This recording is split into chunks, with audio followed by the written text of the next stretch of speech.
Welcome to the Crypto Daily News. This podcast is created by Generative AI. Today is August 2nd, 2024, and we've got some fascinating updates from the world of cryptocurrency, blockchain, and Web3.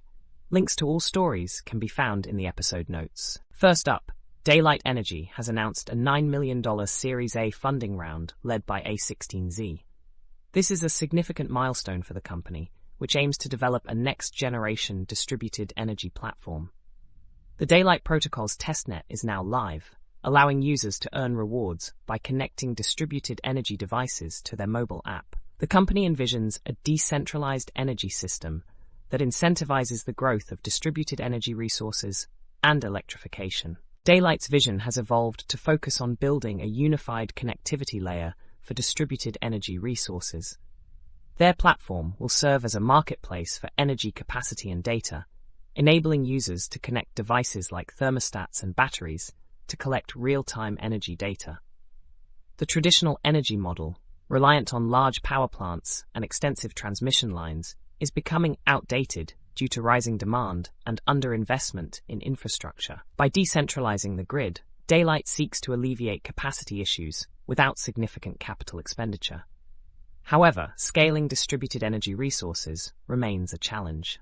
Despite being in the crypto space since 2022, Daylight has prioritized validating demand for its marketplace before expanding its supply side.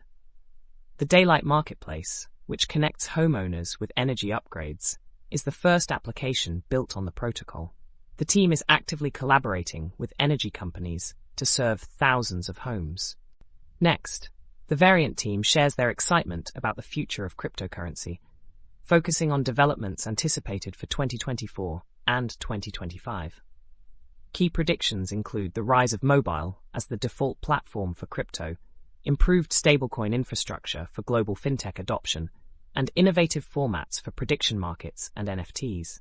They also foresee advancements in creator tools and the emergence of decentralized applications, dApps, that could enhance user engagement and loyalty. In terms of infrastructure, the Variant team predicts institutions beginning to stake, improved user experiences through wallet abstraction, and breakthroughs in zero-knowledge (ZK) applications that enhance privacy.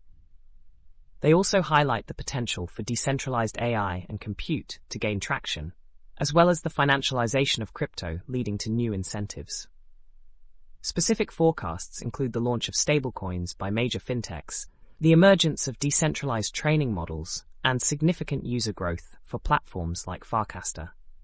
Moving on, an analysis from Bankless HQ highlights the profitability of various Layer 1 L1 and Layer 2 L2 blockchains based on their revenue and earnings.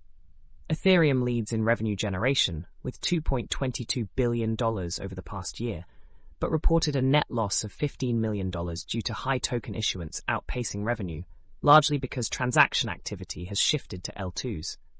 Tron follows with $1.4 billion in revenue, primarily from stablecoin activity, resulting in $271 million in earnings, making it the most profitable blockchain. Solana generated $157 million in revenue, but faced a significant net loss of $2.53 billion due to operational costs and token issuance. Avalanche earned $69 million, but also reported a net loss of $860.6 million. In the L2 category, Base, launched by Coinbase, has quickly generated $66.6 million in revenue and retained 63% of it, netting $42 million in earnings, aided by cost reductions and the absence of a native token. Arbitrum, the largest L2 by total value locked, generated $61.1 million in revenue with earnings of $21.8 million. Z-Sync Era brought in $53.3 million in revenue and netted $15.3 million in earnings, while Optimism earned $44.6 million, but faced a net loss of $239 million due to various costs. The report emphasizes that while profitability is crucial, the narratives and fundamentals behind these networks also play a significant role in their growth and investment potential. Lastly, Tether has released its Q2 2024 attestation, revealing a record-breaking profit of $5.2 billion in the first half of the year. This profit marks the highest level of earnings for the company to date. Additionally, Tether reported its largest ever ownership of treasury bills, indicating a strong position in the market. The company also noted that its consolidated equity has reached nearly $12 billion, showcasing significant financial growth. These figures highlight Tether's robust performance and stability within the cryptocurrency sector. The attestation reflects Tether's ongoing commitment to transparency and accountability in its operations. The report is expected to bolster confidence among investors and users of USDT, Tether's stablecoin. Overall, Tether's financial results underscore its leading role in the digital currency landscape. That's all for today's episode of the Crypto Daily News. Thanks for tuning in. Don't forget to check the episode notes for links to all the stories we've covered. Stay informed and stay ahead in the world of cryptocurrency. Until next time.